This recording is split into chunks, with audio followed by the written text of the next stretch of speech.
হযরত ওয়াহশী রাদিয়াল্লাহু তাআলা ইসলাম কবুল করবেন, মনে মনে নিয়ত করছেন। আমার আল্লাহ পাক আসমান থেকে নবীকে ওহীর মাধ্যমে জানায় দেয়, রাসূল আমি আল্লাহ পাক রব্বুল আলামিন আয়াত নাজিল করে শুনাইলাম, আপনি আপনার সাহাবীকে শুনায় দেন, আপনার বন্ধুকে শুনায় দেন, যে লোকটা ইসলাম কবুল করার জন্য চেষ্টা করছে তাকে শুনায় দেন। আল্লাহ নবী ডাক দেয়া আল্লাহ পাক রব্বুল আলামিন ওয়াহশীকে মুসলমান বানানোর জন্য একটা আয়াত নাজিল করে দিলেন। কি আয়াত? আমার আল্লাহ পাক বলেন, ইল্লা মান তাবা ওয়া আমানা ওয়া আমিলা আমালান সলিহা ফাউলাইকা ইউবাদদিলুল্লাহু সাইয়্যাতিহিম হাসানাত। কোন ইমানদার বান্দা মুসলমান হওয়ার পর যদি নেক কাজ করে, আল্লাহ পাক বান্দার সমস্ত পিছনের গুনাহগুলোকে নেকের দ্বারা পরিবর্তন করে দিবে। এখন ওয়াহশী রাদিয়াল্লাহু তাআলা বলতেছেন, হুজুর আল্লাহ পাক তো বলছেন ইল্লা, তবে, যে তবে যদি কেউ নেক কাজ করে, তবে যদি ঈমান আনার পরে নেক কাজ করে, আল্লাহ পাক তার সমস্ত গুনাহগুলোকে নেক দ্বারা পরিবর্তন করবেন। এখন আমি যদি নেক কাজ করতে না পারি তাহলে আমার কি দশা হবে? আমার আল্লাহ পাক রব্বুল আলামিন আবার জানায় দেন, হে রাসূল, যে ব্যক্তিটা সন্দেহ পোষণ করতেছে তাকে আবার জানায় দেন, ইন্নাল্লাহা লা ইয়াগফিরু আন ইউশরাকা বিহি ওয়া ইয়াগফিরু মা দুনা যালিকা লিমান ইয়াশা। আল্লাহ পাক রব্বুল আলামিন শিরকের গুনাহ ক্ষমা করে না, এর বাহিরে যে যতই গুনাহ করুক না কেন আমার আল্লাহ পাক রব্বুল আলামিন বান্দার সব গুনাহগুলোকে আল্লাহ পাক যাকে চায় তাকেই ক্ষমা করে দেয়। এই যে লেখছেন যাকে চান তাকে ক্ষমা করেন, এতটুকু কথার জন্য হযরত ওয়াহশী রাদিয়াল্লাহু তাআলা রাসূলকে বলেন, হুজুর আল্লাহ পাক তো বলতেছেন যাকে চান তাকে ক্ষমা করেন, ইনশাআল্লাহ শিরক তো করব না, মুসলমান হব, কিন্তু যাকে চান তাকে ক্ষমা করেন শব্দের দ্বারা কিন্তু আল্লাহ পাক কিছুটা উজ্জ্বল রাখছেন। তার মানে আমাকে যদি আল্লাহ পছন্দ না করেন তাহলে তো আমারে ক্ষমা করবে না, তখন আমার দশা হবে কি? মানে সে যে মুসলমান হবে, সাচ্চা মুসলমান যে হবে, এটা সে ভালো করে আগে বুঝে নিচ্ছে যে হওয়ার পরে আমার জন্য কোনো প্রতিবন্ধকতা না থাকে। নবী আমার আমাকে একটু বলে শোনায় দেন, যেহেতু আমাকে আল্লাহ পাক ক্ষমা করবে কি করবে না গ্যারান্টি নাই, আল্লাহ পাক বলছেন লিমান ইয়াশা, যাকে চায় তাকে ক্ষমা করবে। নবী আমি কি করব? আবার আল্লাহ পাক রব্বুল আলামিন ওয়াহশীকে মুসলমান বানানোর জন্য আবার 3 নাম্বার আয়াত নাজিল করে দিয়েছেন। সুবহানাল্লাহ। কয়টা আয়াত? কয়টা? 3টা। এমন একটা কাফের, যে কাফের নবীর চাচাকে হত্যা করলো, এমন একটা কাফেরকে মুসলমান বানানোর জন্য আমার আল্লাহ পাক রব্বুল আলামিন একটা নয়, 2টা নয়, 3টা আয়াত নাজিল করলেন। এবার 3 নাম্বার আয়াতে আল্লাহ পাক ফাইনাল কথাটা জানায় দেয়, কুল ইয়া ইবাদিয়াল্লাযীনা আসরাফু আলা আনফুসিহিম লা তাকুনাতু মির রাহমাতিল্লাহ। হে পয়গম্বর, আপনি সব উম্মতকে জানায় দেন যারা তাদের অন্তরের উপরে যারা সন্তুষ্ট না, যেই ব্যক্তিটা তার গুনাহ নিয়ে পেরেশান, ওই ব্যক্তিকে জানায় দেন লা তাকুনাতু মির রাহমাতিল্লাহ, তোমরা এরকম বান্দারা আল্লাহর রহমত থেকে নিরাশ হয়ো না।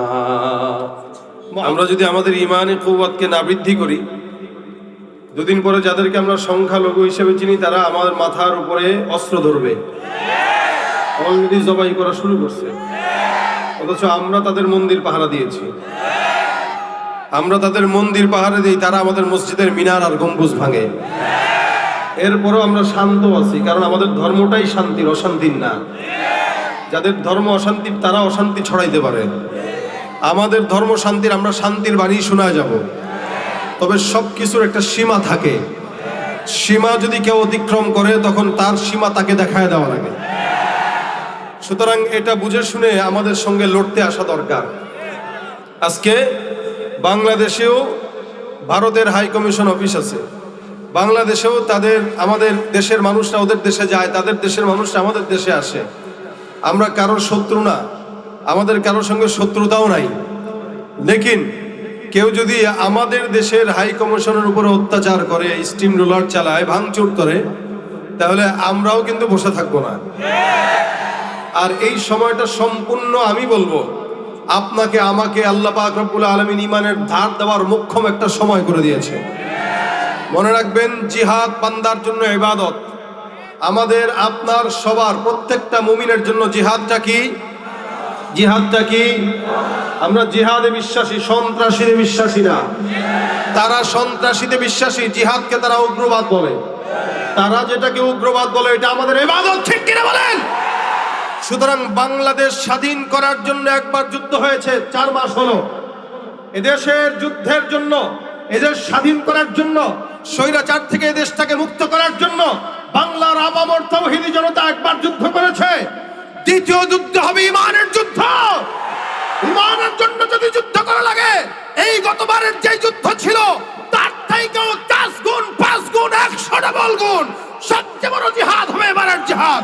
ঠিক কিনা জানা বলে?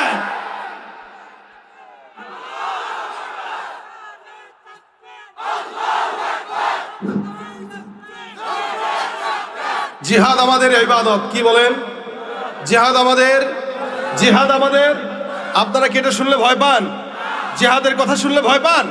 জিহাদ যারা করে তাদের আল্লাহ পাক রব্বুল আলামিন ভূখণ্ড তাদেরকে ফিরিয়ে দেয়। যেমন কি আমাদের আশেপাশের দেশগুলো ফিরিয়ে পেয়েছে, আমাদের ছাত্র ভাইরা ফিরিয়ে পেয়েছে। সুতরাং বুঝতে হবে বাংলার মুসলমান এখনো বেঁচে আছে। এখানে স্কুল কলেজের অনেক ছাত্র ভাইরা আছেন যাদের ঠিকমতো নামাজ হয় না, যারা ঠিকমতো দাড়িও রাখে না। আল্লাহর কসম করে বলছি, তার সামনে আমার আল্লাহকে একটা গালি দিয়ে দেখেন, জিহ্বা ভিতরে আস্ত রাখতে দিবে না। আল্লাহর কসম করে বলছি, রাসূলকে নিয়ে একটা কথা বলেন, জিহ্বা ভিতরে থাকতে দিবে না।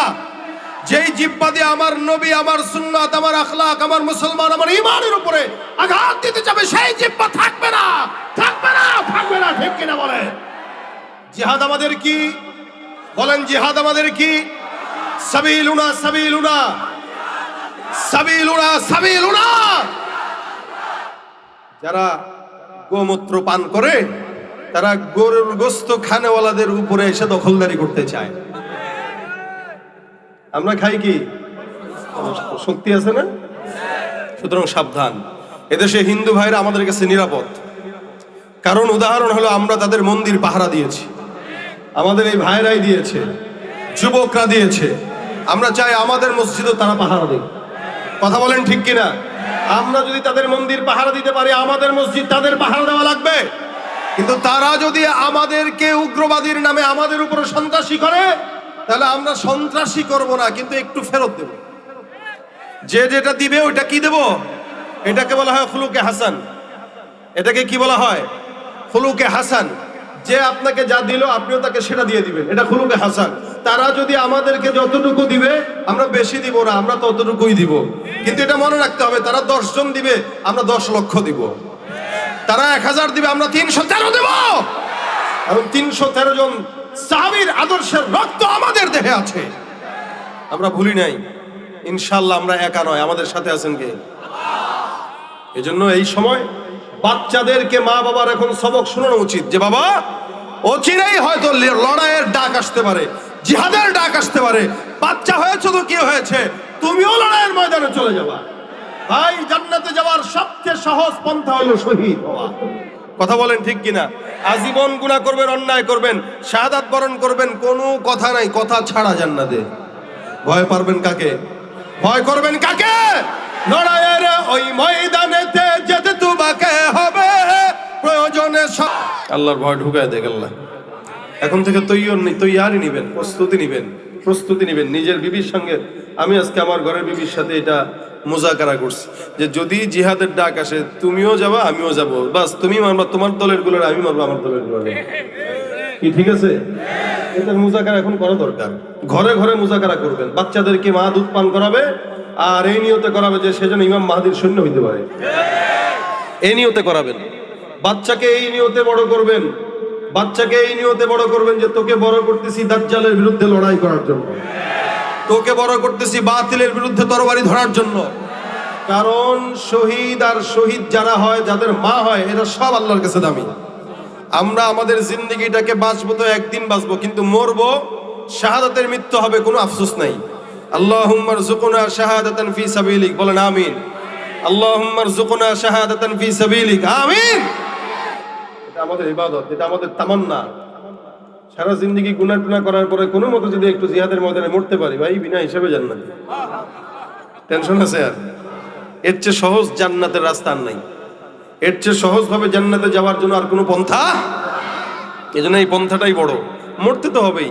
গরু ছাগলের মতো রাস্তায় মরা অথবা রাজনৈতিক নেতাদের হাতে পিডান খায় মরা, এগুলোর চাইতে আল্লাহর রাস্তায় জিহাদ করা ভালো না খারাপ?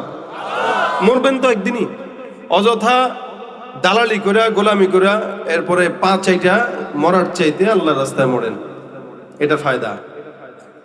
কারণ এই নেয়ামত আল্লাহ শুধু মুসলমানদেরকে দিয়েছেন, অন্য কাউকে দেন নাই। এই যে আপনি আমি মুসলমান হলাম, এটা আল্লাহ পাকের নেয়ামত। কত বড় নেয়ামত! একটা বিধর্মী ইহুদি নাসারা, ওরা আজীবনের জন্য জাহান্নামী, আল্লাহ পাক তাদের ব্যাপারে বলছেন। আর আলহামদুলিল্লাহ মুমিন যারা একদিন না একদিন জান্নাতি। এটা শুধু মুমিন হওয়ার ফায়দা। একটা ইহুদি জানে ইহুদির গর্ভ থেকে জন্ম নেওয়ার পরে মুসলমান হওয়া অনেক কঠিন, অত সোজা না।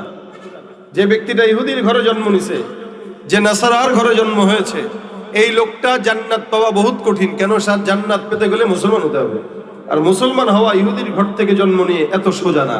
ঘর ছাড়তে হয়, বাড়ি ছাড়তে হয়, মা বাবা ছাড়তে হয়, সবকিছু ছেড়ে তারপরে ইসলাম কবুল করতে হয়। আলহামদুলিল্লাহ আমরা আমাদের পিতৃ পরিচয়ের সাথেই মুসলমান হয়েছি। আল্লাহকে বলিও নাই, অনুরোধও করি নাই, আল্লাহ পাক আমাদেরকে বংশীয় মুসলমান বানাই দিয়েছেন। এই যে সহজভাবে যে হয়েছে, এই কারণে আমাদের কাছে ইসলামের তেমন গুরুত্ব নাই।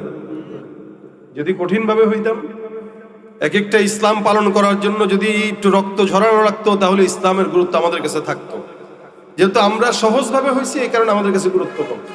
এই জন্য গুরুত্বটা বুঝার চেষ্টা করেন। আল্লাহ বুঝার তৌফিক দান করুন, আমাকে আগে দান করুন। ভাই, আমি আগের আলোচকের আলোচনার রশি ধরে এই কথা বলছি। প্রত্যেকটা মানুষ, আমরা এখানে যারা আছি, রক্তে মাংস গড়া মানুষ হিসেবে আমারও গুনাহ আছে, আপনাদেরও গুনাহ আছে। তবে বাংলাদেশে এমন একজন বুজুর্গ আছে যে ব্যক্তি নিজে বলছেন আমার কোনো গুনাহ নাই। কে বলছেন? আব্দুল লতিফ সিদ্দিক। নাম জানেন আপনারা? কথা কয় না। এটা আপনারা কথা জানেন না? হাঁপায় গেছেন? হাঁপায় গেছেন? আব্দুল লতিফ সিদ্দিকী কি বলে? আমার কোনো গুনাহ। অনেক বড় বুজুর্গ, হ্যাঁ, দাড়ি রাখতে পারে না ঠিক মতো, আমার গুনাহ নাই। দুর্নীতি করে মানুষের টাকা চুরি করে বড় লোক হয়, এমপি হয় বিনা ভোটে, এরা কয় আমার গুনাহ নাই। কি ঠিক না? শয়তানও এদেরকে দেখলে লজ্জা পায় যে আল্লাহ আমি কি শয়তান, ও আমার সে বড়টা, আমারও তার মুরিদ বানায় দাও। ভাইরা আমার, অথচ নবী রসুল্লাহ ছাড়া কেউ নিষ্পাপ না। প্রত্যেকটা নবী রসুলেরা নিষ্পাপ, মাসুম। নবীদের পরে সাহাবা আজমাইন যারা ছিলেন, তাদেরকেও আল্লাহ পাক মাফের ঘোষণা করে দিয়েছেন। সুবহানাল্লাহ কয় না? আপনাকে আমাকে মাফের ঘোষণা করছে। আপনার কাছে খুব সহজ মনে হইলো এটা। সাহাবীদের ব্যাপারে আল্লাহ পাক বলেছেন রাদিয়াল্লাহু আনহুম ওয়া রাদু আন, এরাও সন্তুষ্ট, আমিও খুশি। আল্লাহ আমাদের উপরে খুশি, কিন্তু আমরা আল্লাহর উপরে খুশি হই না। আমরা খুশি হই না বলে একটু বিপদ আসলে আল্লাহ তুমি আমারই দেখছো, এই যে আল্লাহর উপরে এশকাল তুলে দিই। একটু ব্যবসা বাণিজ্য ভালো না হইলে আল্লাহ কি জামানায় পাঠাইলা, এশকাল তুলে দেই। তার মানে আমরা আল্লাহর উপরে খুশি না।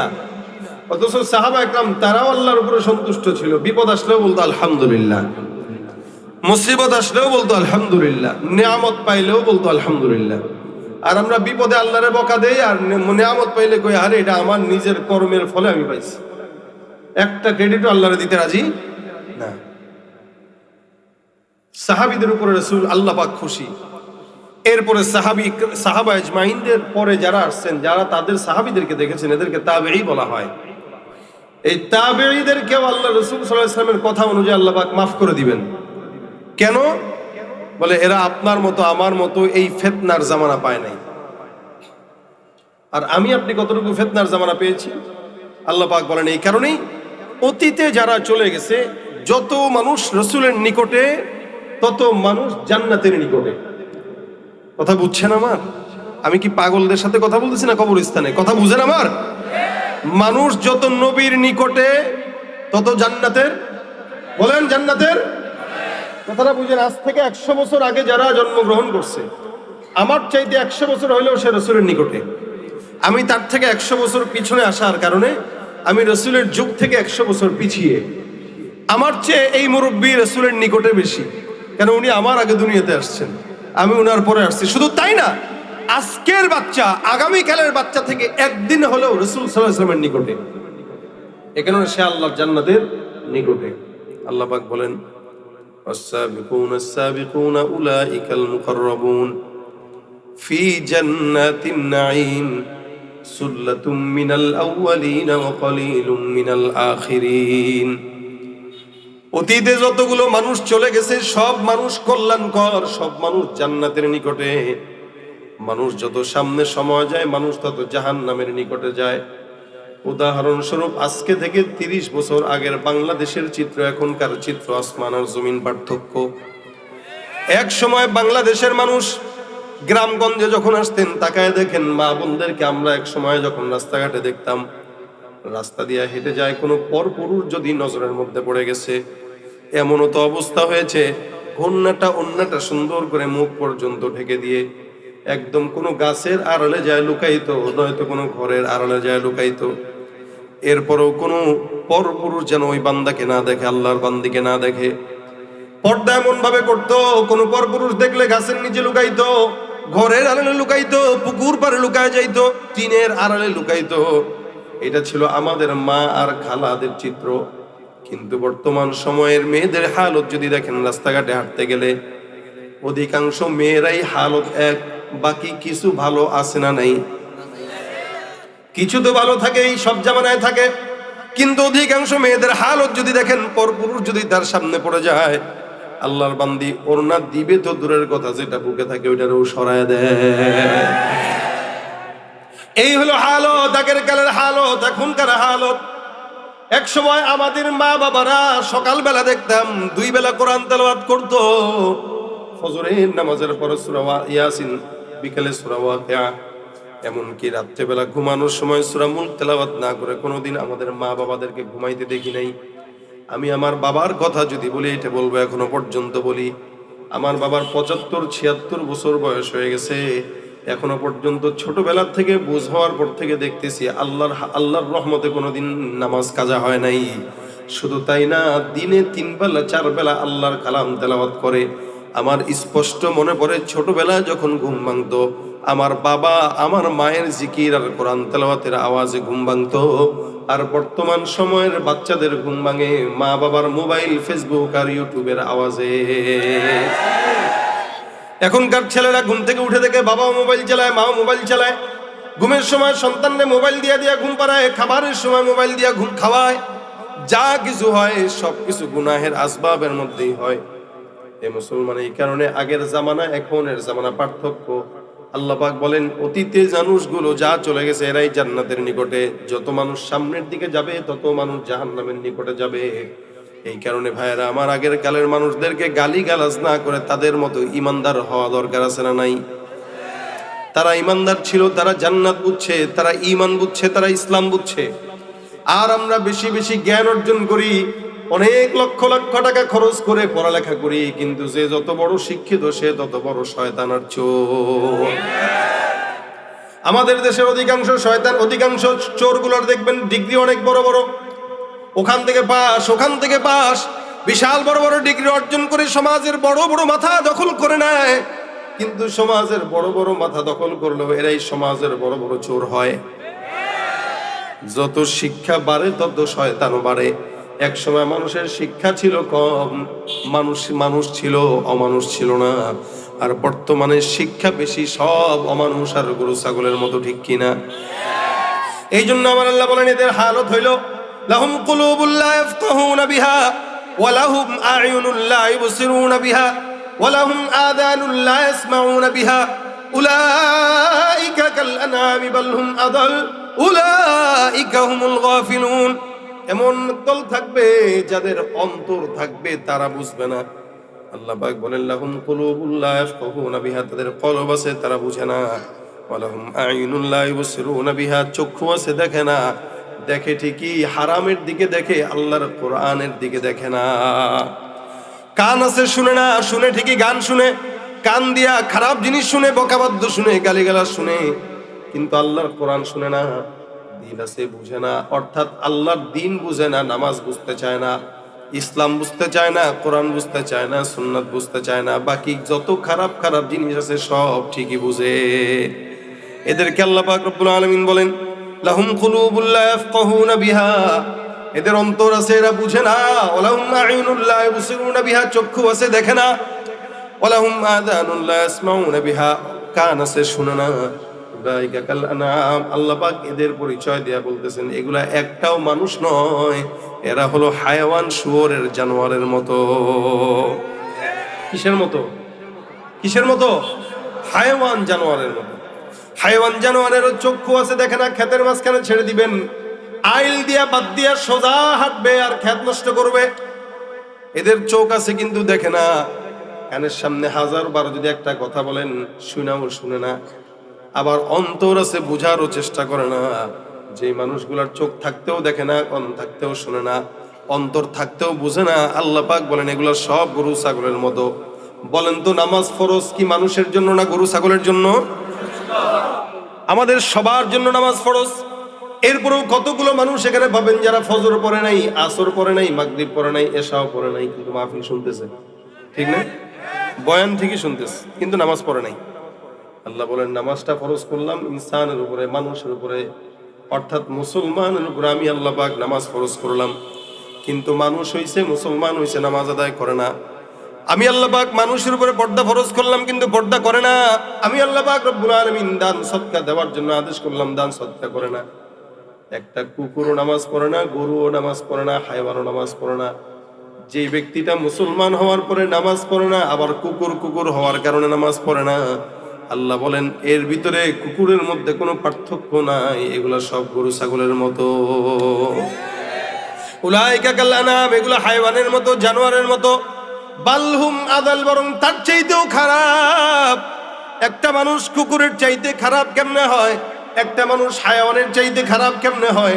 একটা মানুষ ইনসান হওয়ার পরেও সমস্ত ওই কি বলে জঙ্গলার পশু প্রাণীর মতো খারাপ কেমনে হয়? তার চাইতেও নিকৃষ্ট কিভাবে হয়?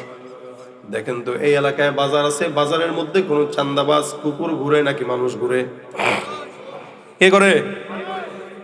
আগেও চান্দাবাজি ছিল। আমাদের বাংলাদেশের জনগণ মিছিল, মিটিং, আন্দোলন করে যারা চান্দাবাজি করতে এই সমস্ত স্বৈরাচারীদের কি বিদায় করছে, আলহামদুলিল্লাহ, ভালো। আচ্ছা বলেন এখনো আছে কিনা? একটু বেশি। কেন বেশি বললাম আমি? কারণ এখন হালত হয়ে গেছে এরকম, সব ক্ষুধার্তগুলো একসঙ্গে খাওয়ার জন্য লাগছে। সেদিনে একজন বলতেছে হুজুর ব্যবসা, বা বাইদুল আকরামের এক দোকানদার, হুজুর ব্যবসায় বরকত হয়েছে। আমাকে আলহামদুলিল্লাহ, ভালো তো, তাহলে তো ব্যবসায় বরকত হলে তো মাশাআল্লাহ মাঝে মাঝে খাওয়াইবেন। বরকতটা কি শুনবেন না? কি কয়, আগে দিতাম 250 টাকা, এখন প্রত্যেক দিন চান্দা দিই 350 টাকা। বরকত হয়েছে। আগে দিত 250, এখন দেয় 350। এই জন্য আপনারা যে বলেন শান্তি দেশে আসবে, ও ভাই শান্তি অন্য কোনো দলে নাই ইসলাম ছাড়া। এটা আপনাকে মানতে হবে। কোরআন সুন্নাহ ছাড়া, শরীয়ত ছাড়া, হুকুমত ছাড়া, খেলাফত ছাড়া শান্তি দেশে আশা করা সম্ভব নয়, এটা লিখে রাখবেন। কারণ যে দলকে ক্ষমতার থেকে উঠাবেন, যে দলকে বসাবেন, এগুলো সবই একই পাখির 2 ডানা। কথা বলেন ঠিক কিনা? কেউ দিল না সবাই নিল, আমরা যে কলুর বলদ, সারা বছর নেয় না খবর, নির্বাচনে খুব দরদ। কেউ দিল না সবাই নিল, আমরা যে কলুর বলদ, সারা বছর নেয় না খবর, নির্বাচনে খুব দরদ। নির্বাচনের আগে নেতায় ধরে কত রকম বেশ, নির্বাচনের আগে নেতায় ধরে কত রকম বেশ। দেখতে দেখতে গোল্লায় গেল আমার সোনার বাংলাদেশ, একে একে শেষ করেছি সবার দেখা হইল শেষ। দেখতে দেখতে গোল্লায় গেল আমার সোনার বাংলাদেশ। যাদের হাতে যায় ক্ষমতা, দেশ যেন বাপের ভিটা, রাখতে চেয়ার শুরু করে বিদেশিদের পাচাটা। যাদের হাতে যায় ক্ষমতা, দেশ যেন বাপের ভিটা, রাখতে চেয়ার শুরু করে বিদেশিদের পাচাটা। বিদেশিদের কথা মতো চালায় ওরা নিজের দেশ, বিদেশিদের কথা মতো চালায় ওরা নিজের দেশ। দেখতে দেখতে গোল্লায় গেল আমার সোনার বাংলাদেশ, ঠিক কিনা? একে একে শেষ করেছি সবার দেখা হইল শেষ। দেখতে দেখতে গোল্লায় গেল আমার সোনার বাংলাদেশ, দেখতে দেখতে গোল্লায় গেল আমার সোনার বাংলাদেশ। তার মানে শান্তি আছে কোথায়? বলেন বলেন কোথায়? আমার আল্লাহ বলেন, বান্দা কুকুরকে আমি আল্লাহ পাক চান্দাবাজি বানাই নাই, শুয়োরকেও চান্দাবাজ বানাই নাই। এলাকার মধ্যে চান্দাবাজি, খুন, গুম, হত্যা, অবিচার যা কিছু আছে এগুলো একটাও কুকুর করে না, মানুষ করে।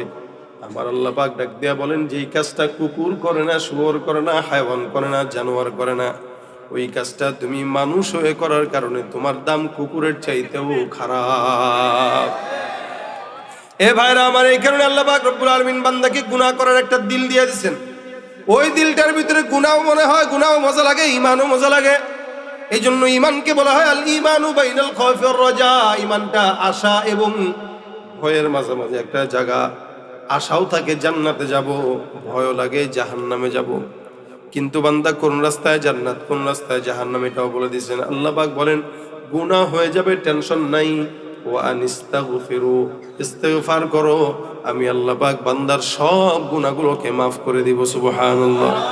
ফাকুলতু ইস্তাগফিরু রাব্বাকুম ইন্নাহু কানা গফফারা। নবী আমার ডাক দিয়া বলেন, কোন ইমানদার বান্দা যদি একবার জবান খুলে পড়ে আস্তাগফিরুল্লাহ, আমার নবী বলেন আল্লাহ পাক সমুদ্রের ফেনা পরিমাণ গুনাহ যদি হয়, বান্দার সব গুনাহগুলো আল্লাহ পাক সাধারণ ক্ষমা ঘোষণা করে দেন। শুধু একবার পড়বে আস্তাগফিরুল্লাহ, একবার পড়বে আস্তাগফিরুল্লাহ, আর কিচ্ছু দরকার নেই। এমন আসামি যারা ছিল অন্যায় বিচারের আসামি, এদের হাজার হাজার গুনাহ থাকার পর আল্লাহ পাক রব্বুল আলামিন ক্ষমা করে দিয়েছেন। এমন একজন লোকের নাম হযরত ওয়াহশী রাদিয়াল্লাহু তাআলা আনহু, আল্লাহর নবীর সাহাবী, আল্লাহ পাক রব্বুল আলামিনের পয়গম্বরের অন্যতম সাহাবী, রাসূলের চাচা হামজাকে অত্যাচার করেছে, হত্যা করেছে। ওয়াহশী রাদিয়াল্লাহু তাআলা আনহুর মতো একজন লোক, যার ব্যাপারে নবী বলেছেন, খবরদার তাকে যেখানেই পাও সেখানেই হত্যা করে দিবা। এই লোকের সঙ্গে কোনো বনামনির দরকার নাই। যতগুলো বেঈমানকে আল্লাহর নবী ধরার জন্য আদেশ দিলেন, হত্যা করার জন্য আদেশ দিলেন, এর মধ্যে ওয়াহশীটাও অন্যতম। ওয়াহশী রাদিয়াল্লাহু তাআলা আনহু রাসূলের চাচাকে হত্যা করার পর হঠাৎ করে একদিন কলবের মধ্যে আসলো, আয় হায়, আল্লাহর কাছে ক্ষমা চাওয়া দরকার। যার কারণে ওয়াহশী রাদিয়াল্লাহু তাআলা আনহু রাসূলকে চিঠি লিখলেন, ইয়া রাসূলুল্লাহ, আপনার কাছে আমার অনুরোধ, আমি যদি ইসলাম কবুল করতে চাই, ইসলাম কবুল করতে পারবো কিনা?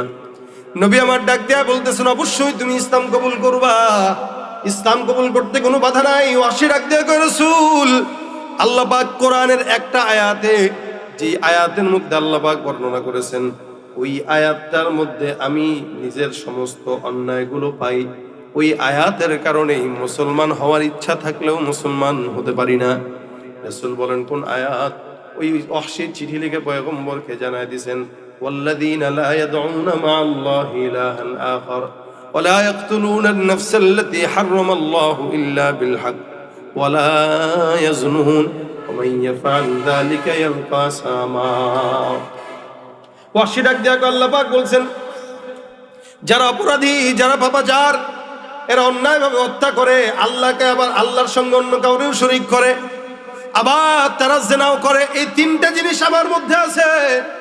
আমি হত্যা করেছি, আল্লাহর সঙ্গে শরীক করেছি, শুধু তাই নয়, জিনাও করেছি। নবী, এই আয়াতটা দেখার পর আমার ইসলাম কবুল করতে ভয় লাগে যদি আল্লাহ ক্ষমা না করেন। আমার পয়গম্বর ডাক দিয়ে বলে, টেনশনের কারণ নাই, তোবার যেহেতু নিয়ত করলা, যত গুনাহ হোক না কেন আল্লাহ পাক তোমাকে ক্ষমা করার ঘোষণা দিয়ে দিয়েছেন। আল ইসলামু ইয়ানহাদিমু মা কানা ক্বাবলা। ইসলাম এমন একটা জিনিস যেটা কবুল করার মাধ্যমে বান্দার অতীতের সব গুনাহগুলো আল্লাহ মাফ করে দেন। হযরত ওয়াহশী রাদিয়াল্লাহু তাআলা ইসলাম কবুল করবেন, মনে মনে নিয়ত করছেন।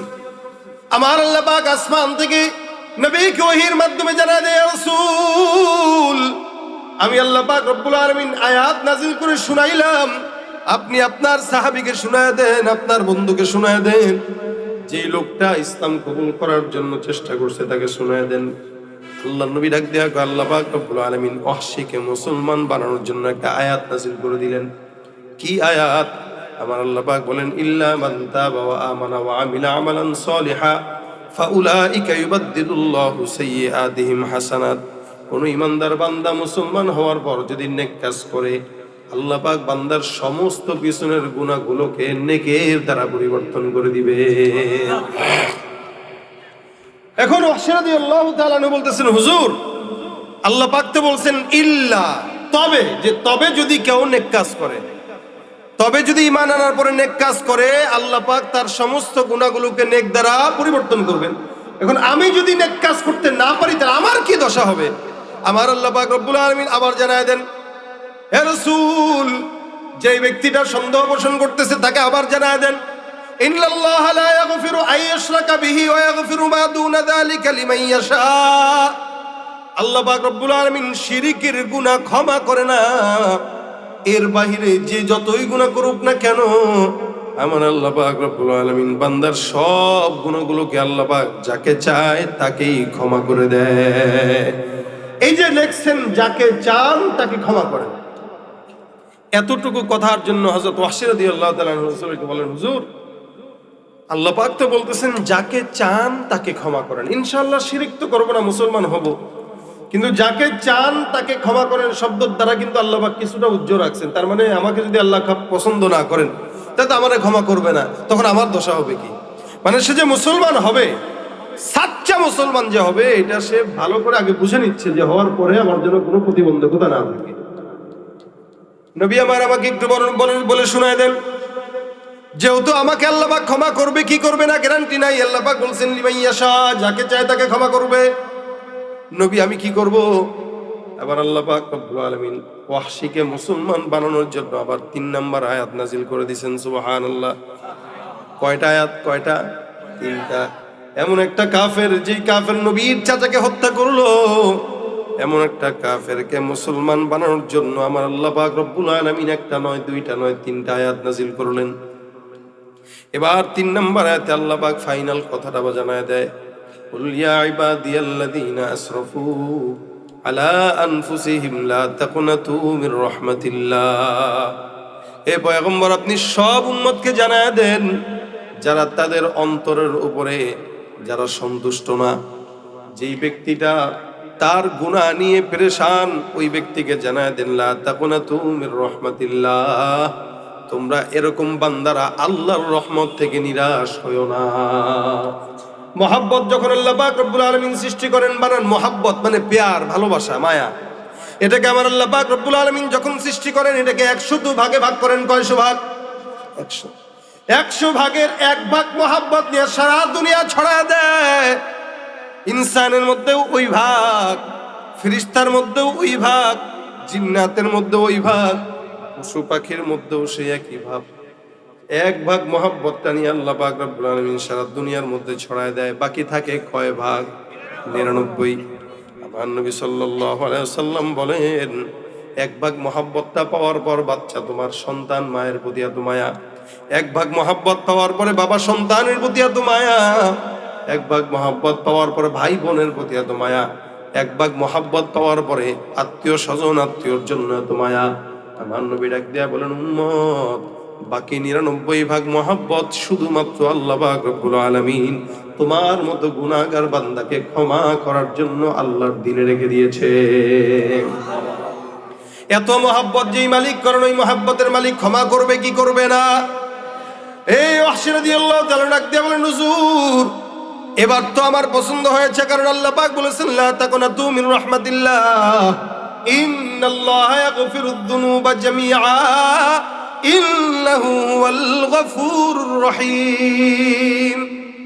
সারা দুনিয়ার বান্দাদেরকে আমি আল্লাহ পাক রব্বুল আলামিন জানায় দিলাম, কেউ যদি আমি আল্লাহ পাক রব্বুল আলামিনের কথা অমান্য করে গুনাহ হয়ে যায়, লা তাকুনাতু মির রাহমাতিল্লাহ, নিরাশ হয়ো না, কারণ আল্লাহ পাক বান্দার সব গুনাহগুলোকে ক্ষমা করে দিবেন।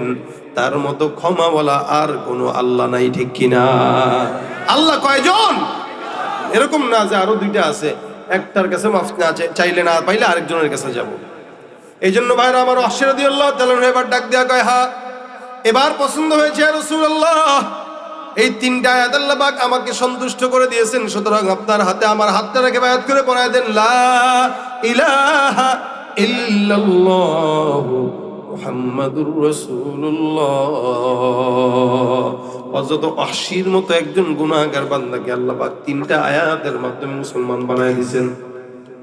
আপনি আমি পয়গম্বরের উম্মত, শেষ জামানার উম্মত, যেই জায়গাটায় ডানে ফিতনা, বামে ফিতনা, সামনে ফিতনা, পিছনে ফিতনা, ফিতনার জামানায় কোন বান্দা যদি আল্লাহর দরবারে তওবা করে, ইস্তেগফার করে, আমার আল্লাহ বলেন একবার পড়বা সমুদ্রের ফেনা পরিমাণ গুনাহ মাফ হয়ে যাবে। সুবহানাল্লাহ। ভাইরা আমার, আল্লাহ রাসূল সাল্লাল্লাহু আলাইহি ওয়াসাল্লাম এই কারণে ইস্তিগফারের ব্যাপারে বলেন, মান লাযিমাল ইস্তিগফার জাআলাল্লাহু লাহু মিন কুল্লি হাম্মিন ফারজা। কেউ যদি জবান দিয়ে ইস্তিগফার উঠায়, আল্লাহর নবী বলেন যতই পেরেশানি থাকুক না কেন সব পেরেশানি আল্লাহ পাক রব্বুল আলামিন দূর করে দিবেন। ওয়া মিন কুল্লি যিকিন মাখরাজা। রাস্তা যদি সামনে খারাপ হয়, বন্ধ রাস্তা আল্লাহ পাক রব্বুল আলামিন খুলে দিয়ে দিবেন।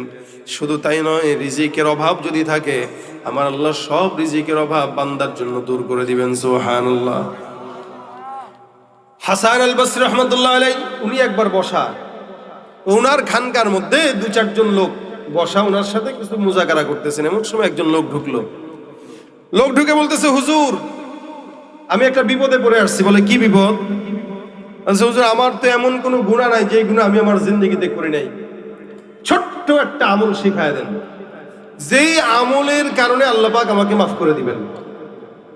হাসান বসরি যায় কয়, যাও যাও ইস্তিগফার পড়ো। কি পড়ো?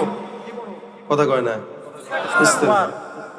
বললেন কি যে আমার গুনাহ আছে, সুদ, ঘুষ, মারামারি, সন্ত্রাসী, জেনা, সব প্রকার গুনাহ। ছোট্ট আমল শিখায় দেন যে আমলের কারণে আল্লাহ জান্নাত দিবেন, মাফ করে দিবেন। হাসান বসরি বলেন, যাও ইস্তিগফার পড়ো। তো ওনার পাশের লোকরা বসা, ওনারা আবার খেয়াল করতেছেন। আরেকজন লোক ঢুকলো, ঢুকে বলতেছে, হুজুর আমি যে এলাকায় থাকি বহু বছর যাবত এই এলাকায় বৃষ্টি হয় না, অনেক দিন। একটা আমল শিখায় দেন যে আমলের কারণে আল্লাহ পাক বৃষ্টি দিবেন একটু। হাসান বসরি রাহমাতুল্লাহ বলতেছেন, যাও তুমিও ইস্তিগফার করো। আমরা তো জানি গুনাহ হইলে ইস্তিগফার করা লাগে, কি বলেন ঠিক না? আমরা যখন অন্যায় করি, অবিচার করি, গুনাহ করি, তখন আমরা বলি আস্তাগফিরুল্লাহ আস্তাগফিরুল্লাহ। হাসান বসরি বলেন, যাও তুমি ইস্তিগফার করো। আবার আরেকটা লোক ঢুকছে, ঢুকে কয়, হুজুর আমার দোকান বাজারে আছে কিন্তু সম্পদ বিক্রি হয় না, বেচা কিনা নাই। পাশের দোকানে বেচা কিনা আছে, আমার দোকানে বেচা কিনা নাই, বা টাকা পয়সা নাই, বিবিরে খাওয়াইতে পারি না, সন্তানের চাহিদা পূরণ করতে পারি না। এমন একটা আমল শিখায় দেন যে আমলের কারণে আল্লাহ পাক সম্পদ দিবেন। হাসান বসরি রাহমাতুল্লাহ বলেন, যাও তুমিও কি পড়ো? ইস্তিগফার। আরেক লোক এসে ডাক দেয়, হুজুর আমার সন্তান নাই, বিয়ে করলাম এত বছর। এমন একটা আমল শিখায় দেন যে আমলের কারণে আল্লাহ পাক সন্তান দান করবেন। তার মানে বোঝা গেল সন্তান চাবেন কার কাছে? আমাদের দেশের কিছু ব্যাকুল আছে, এরা সন্তান না হইলে বিপদের মধ্যে পড়লে সোজা চলে যায় খাজার দরবারে, ঠিক কিনা? পীরগিরি আর মাজার পূজা চলছে দেশটা জুড়িয়া, শিরকি আর ভণ্ডামিতে দেশটা গেছে ভরিয়া। পীরগিরি আর মাজার পূজা চলছে দেশটা জুড়িয়া, শিরকি আর ভণ্ডামিতে দেশটা গেছে ভরিয়া। গাজার কলকিটান মারিয়া, গাজার কলকিটান মারিয়া দেখায় খাজার শান, ওরা শিক্ষিত শয়তান। জোরে, ওরা শিক্ষিত শয়তান, ওরা শিক্ষিত শয়তান। দুর্নীতির ওই আখড়ায় বসে, দুর্নীতির ওই আখড়ায় বসে জাহির করে জ্ঞান, কলম দিয়ে কামায় টাকা, ধরে সাধুর ভান। ওরা শিক্ষিত শয়তান, ওরা শিক্ষিত শয়তান, ওরা শিক্ষিত শয়তান। যেখানে যাই ভেজালেতে ভরে গেছে দেশটায়, ব্যবসায়ীরাও রাতারাতি কালো টাকায় হাত রাঙায়। সবকিছুর দাম বাড়ছে না? আলুর দাম কত? আমরা ঢাকায় 85 থেকে 90 টাকা করে কিনি। সেদিন গত সপ্তাহে উত্তরবঙ্গে গেছি, ঠাকুরগা। তা জিজ্ঞাসা করলাম, ভাই আপনারা আলু বিক্রি করেন কত? আমরা বিক্রি করি 15 টাকা। কত? দেখেন, কষ্ট করে যারা, এদের পকেটে টাকা নেই। ধান্দাবাজদের পকেটে টাকার অভাব নেই। মুরগি ডিম পারে, টাকা লাগে না, ফ্রি। কথা কন, ফ্রি। টাকা নেন না? টাকা দেন না? আচ্ছা ভাই, মুরগি যদি কথা বলতে পারতো, হাঁস যদি কথা বলতে পারতো, কষ্টের ঠেলায় বলতো, ভাই আমি পারি ফ্রি, তুই করস ধান্দা। আমরা তো ঢাকা শহরের মানুষ দেশি মুরগির ডিম পাই না। দোকানে কিনতে গেছে, সেদিন আমি আমার ড্রাইভারে পাঠাইলাম, দেশি মুরগির ডিম পাইলে কিনে নিয়ে আসো। অনেক ঘুরে ঘুরে এক দোকানে পাইছে, কয় এক দাম 130 টাকা হালি। কত? আমি কই তুমি কি ভুল শুনছো নাকি? ডজন 130 টাকা? হুজুর হালি 130 টাকা। আমি কয় কি রে? আচ্ছা, একটু একটা মুরগি দেশি মুরগি ডিম পারে তো ছোট না, একটা 1 টাকার কয়েনের চেয়ে একটু বড়, ওইটার দাম বলে 1 পিস 30 টাকা 35 টাকা। দামটা বাড়াইলো কে? ধান্দাবাজ ব্যবসায়ী, ঠিক কিনা জোরে বল। যেখানে যাই ভেজালেতে ভরে গেছে দেশটায়, ব্যবসায়ীরা রাতারাতি কালো টাকায় হাত রাঙায়। ভেজাল থেকে বাঁচতে হলে খোলা রাখো কান। ওরা শিক্ষিত শয়তান, ওরা শিক্ষিত শয়তান, ওরা শিক্ষিত শয়তান, ওরা শিক্ষিত শয়তান। শিক্ষাঙ্গনের দিকে বাইরে দেখো না চোখ মেলিয়া, ছাত্ররা সব বই ছাড়িয়া থাকে শুধু প্রেম লইয়া। অনেক অবিবাহিত পোলাপান আছে, এগুলোর কামই এটা, কি ঠিক না? শিক্ষাঙ্গনের দিকে ভাইরে দেখো না চোখ মেলিয়া, ছাত্ররা সব বই ছাড়িয়া আছে শুধু প্রেম লইয়া। অস্ত্র সেত সঙ্গের সাথী হইতে মাস্তান। ওরা শিক্ষিত শয়তান, ওরা শিক্ষিত শয়তান, ওরা শিক্ষিত শয়তান। আলেম নামেও কতক দেখো টাকার মোহে পড়িয়া, স্বার্থের পিছে দৌড়াইতেছে কোরআন হাদিস ছাড়িয়া। আবার জিহাদ ছেড়ে কেউ বা ধরছে দরবেশেরই ভান। ওরা শিক্ষিত শয়তান, ওরা শিক্ষিত শয়তান, ওরা শিক্ষিত শয়তান, ওরা কি সন্তান কার কাছে যাবো? যে মাজারে নিয়ে গেছেন বাবার কাছে, বাবা গো আমার বাচ্চা বিবি সন্তান ফুটু দিয়ে দেন। বাবা গো সুমন্ত সুকালি গুত্তার মনে করেন দিয়া বললো যে 1 মাস আমাদের খানকায় রাখা লাগবে, এতেকাফ বুঝলেন না? 1 মাস এতেকাফে যদি বাবার দরবারে রাখেন, আর যদি সন্তান হয় বুঝবেন এটা আপনার না, আপনার বাপের সন্তান। সুতরাং এই সমস্ত বন্ডদের থেকে সাবধান, ঠিক কিনা জোরে কোন? জুতার ফিতা ছিঁড়লেও চাবো কার কাছে? সাহাবা একরাম ছোট্ট থেকে ছোট্ট বিপদে পড়ছেন, আল্লাহর কাছে চাইতেন। আর আমরা বিপদে পড়লে আগে চাই মেম্বারের কাছে, পরে চাই চেয়ারম্যানের কাছে, পরে যাই এমপির কাছে, এরপরে যা আরো উপরে। অবশেষে যেখানেও হয় না তখন কয় আল্লাহ তুই ছাড়া আর কেউ নেই। অথচ শুরুতেই যদি আল্লাহর কাছে চেয়ে নিত, এত দূরে ঘোরানো লাগতো না, আগে আল্লাহ পাক কাজের আঞ্জাম দিয়ে দিতেন। এজন্য আল্লাহ বলেন আনা ইনদা যন্নি আবদি বি, আমার বান্দা আমার প্রতি যতটুকু ধারণা রাখবে আমি ততটুকুই দেব। কি বুঝেন নাই? আপনি ধারণা রাখছেন আল্লাহ আপনার 1 তলার বিল্ডিং এর মালিক বানাবে, আপনি 1 তলার বিল্ডিং এর মালিকই হইবেন। আর আপনার ধারণা আছে না আমি 10 তলা বিল্ডিং বানাবো, আপনি 10 তলার মালিকই হবেন। আপনার ধারণা, আপনার ইমান হইলো, আপনার দিল হইলো যে এই মনে হয় আজীবন রিক্সা চালাই খাওয়া লাগবে, তা আজীবন রিক্সা চালাই খাবেন। আর আপনার ধারণা না ইনশাল্লাহ একদিন হেলিকপ্টার চালাও খাওয়া লাগবে, তাহলে হেলিকপ্টারও চালাবেন। অর্থাৎ আমার কথা হলো এটা, আপনি আল্লাহর প্রতি যতটুকু নেক ধারণা রাখবেন আল্লাহ আপনাকে ততটুকুই দিবে, যতটুকু রাখবেন ততটুকুই দিবে। সুতরাং আল্লাহর ব্যাপারে ধারণা ভালো রাখা চাই না খারাপ, বড় রাখা চাই না ছোট, আল্লাহ আমাদেরকে সেই ধারণাই রাখা। হাসান বসরি ডাক দেয়া কয় সন্তান হয় না, যাও ইস্তিগফার পড়ো। কি পড়ো? আরেকজন এসে বলে হুজুর ফসল দিলাম, ফসল নষ্ট হয়ে যায়, ক্ষেতের মধ্যে মনে হয় পোকামাকড় পড়ে, মানুষের নজর লাগে, এমন কোন আমল শিখায় দেন। হুজুর কয় যাও ইস্তিগফার পড়ো। পাশ থেকে 2-4টা কয় হুজুর বুঝলাম না, 5-6 জন আসলে একই আমল দিলেন, আমল কি আর শিখেন নাই? হাসান বসরি রহমতুল্লাহ সবাই একই আমল, মানে গ্রাম দেশের কিছু ডাক্তার আছে নাপা এক্সট্রা ছাড়া কিছু বুঝে না। মাথা ব্যথা হইলেও নাপা এক্সট্রা, জ্বর আসলেও নাপা এক্সট্রা, পেট ব্যথা হইলেও নাপা এক্সট্রা। এই ওষুধটা হইলে এরকম টাইপের, একটা খাবেন ওষুধ কিন্তু আশেপাশে সব কিছু আপনাকে সুন্দর করে দিবে। এটা হলো ইস্তিগফার। সুবহানাল্লাহ ওয়া বিহামদিহি। হাসান বসরি ডাক দেয়া কয় আমলটা আমি দেই নাই, দিয়েছেন আমার আল্লাহ। সুবহানাল্লাহ। হাসান বসরি বলেন আল্লাহ পাক কোরআনে বলেছেন ফাকুল তুস্তাগফিরু রাব্বাকুম ইন্নাহু কানা গফফারা ইউরসিলিস সামাআ আলাইকুম মিদরারা ওয়া ইউমদিদুকুম বিআমওয়ালি ওয়া বানিনা ওয়া ইয়াজআল লাকুম জান্নাতি ওয়া ইয়াজআল লাকুম আনহারা। বান্দা যদি ইস্তিগফার করে, গুনাহগার যদি হয়, আমার আল্লাহ পাক বান্দার সব গুনাহ মাফ করে দিবেন। সুবহানাল্লাহ। যেই বান্দা গুনাহ মাফের জন্য আসলো তাকে দিলাম ইস্তিগফার, তার মানে আল্লাহ পাক এই আয়াতের ভিত্তিতে তার গুনাহ মাফ করবে, এই কারণে তার ইস্তিগফারের জন্য বললাম। 2 নম্বরে, কোন বান্দা যদি, যেই বান্দাটা আল্লাহ পাক রব্বুল আলামিনের আসমান থেকে বৃষ্টি না আসার কারণে আল্লাহ ওই বান্দার কাছে আসছে।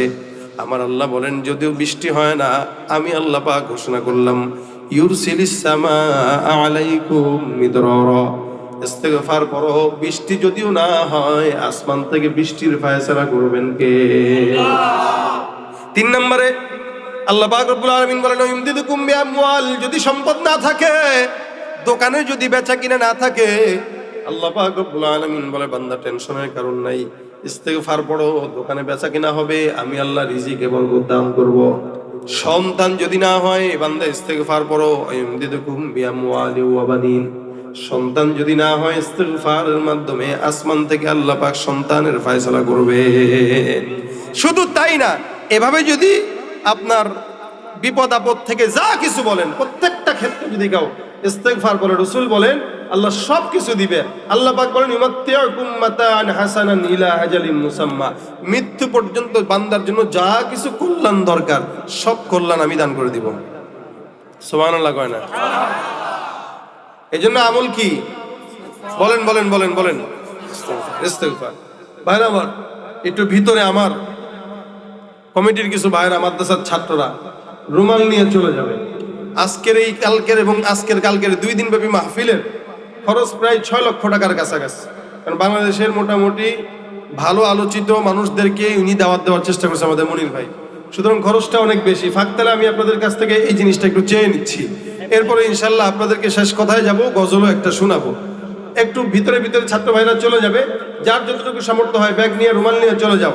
একটু মেহেরবানি করে বেশি বেশি করে দান করার চেষ্টা করেন। আর ফাঁকতালে আরেকটা ঘোষণা শুনেন, এই যে আমরা গজল গাই, আপনাদের গজল পছন্দ, অনেকেই ফোন দেয় হুজুর আপনাদের গজলের বই থাকলে একটু নিয়ে আসেন। তাদের জন্য এই গজলের বইটা আমি এবার এই বই মেলায় এক প্রকাশনী আমার থেকে জোর করে নিয়ে এটা বের করে দিয়েছেন। তা সুতরাং যারা গজলের বই পছন্দ করেন, যারা গজল গাইতে চান কিন্তু আপনার এই গজলটা গাওয়ার সময় ভুল ভাল গায়, আমার বাচ্চা গজল গায়, আপনাদের বাচ্চাও গজল গায়, তো যদি আপনার বাচ্চা গজল গায় ভুল ভাল, যেমন আমি যে গজলগুলো গাইলাম এখানে অধিকাংশ গজল এই বইয়ে আছে। আপনারা বিশ্বনবীর অপমান শুনছেন কিনা? হ্যাঁ শুনছেন? কেমন মুসলমান শুনছেন? আমাদের বাচ্চারা এগুলা দেখে আর ভাত খায়, এগুলা শুনে আর ঘুমায়, এগুলা দেখে কান্না বন্ধ করে। অনেক মানুষ বলে হুজুর আপনাদের গজল শুনে বাচ্চা কান্না বন্ধ হয়, আপনার গজল শুনে বাচ্চা খানা খায়, আপনার গজল শুনে বাচ্চা এই করে। তাহলে এই বাচ্চাদের জন্য এই বইটা। সুতরাং এটা একটা ইসলামী বিপ্লব। যাদের বাচ্চাদের কণ্ঠ ভালো, আপনারা আপনাদের সন্তানদেরকে আমাদের কাছে দিবেন ইনশাআল্লাহ। আমরা দায়িত্ব নিয়ে বাচ্চার পড়ালেখার খরচও দিব, বাচ্চার প্রতিভাকেও বিকশিত করার চেষ্টা করব। ইসলামী সঙ্গীত অপসংস্কৃতির বিরুদ্ধে দরকার আছে কিনা? আছে কিনা দরকার? তো সুতরাং আপনাদের সন্তানদেরকে ইসলামী বিপ্লবের রাস্তায় দিবেন। তবে হ্যাঁ, আমরা আমাদের বাচ্চাদেরকে পড়ালেখাও করাই, আবার এদিকেও আমরা কাজে লাগাই। তো সুতরাং আপনারা আপনাদের বাচ্চাদেরকে পড়ালেখার পাশাপাশি যদি ইসলামী সংস্কৃতির বিপ্লবে নামাইতে চান আমাদের সাথে থাকবেন ইনশাআল্লাহ। যারা যাচ্ছে মাহফিলের জন্য যতটুকু সামর্থ্য হয় ততটুকু দান করেন, যতটুকু সামর্থ্য হয় ততটুকু দান করেন, বেশি বেশি দেওয়ার চেষ্টা করেন। প্রোগ্রাম এটা আলহামদুলিল্লাহ যথেষ্ট বড় করার চেষ্টা করেছেন এবং ভালো প্রোগ্রাম করার আয়োজন করার চেষ্টা করেছেন। এত সুন্দর সাজানো গোছানো একটা প্রোগ্রাম, আপনার যদি 2-4 টাকার কারণে প্রোগ্রামটা একটু সুন্দর হয়, এটা আপনিও একটু সওয়াবের কিছু ভাগিদার হইলেন। আল্লাহ পাক যেন আমাদের সকলকে আজকের এই প্রোগ্রামটাকে নাজাতের উসিলা বানায় দেয়। আমরা ভাই শেষমেশ যেটা শুনলাম সেটা কি, আমরা আজকে যা আলোচনা শুনেছি সব আলোচনা ভুলে গেলেও কোনো সমস্যা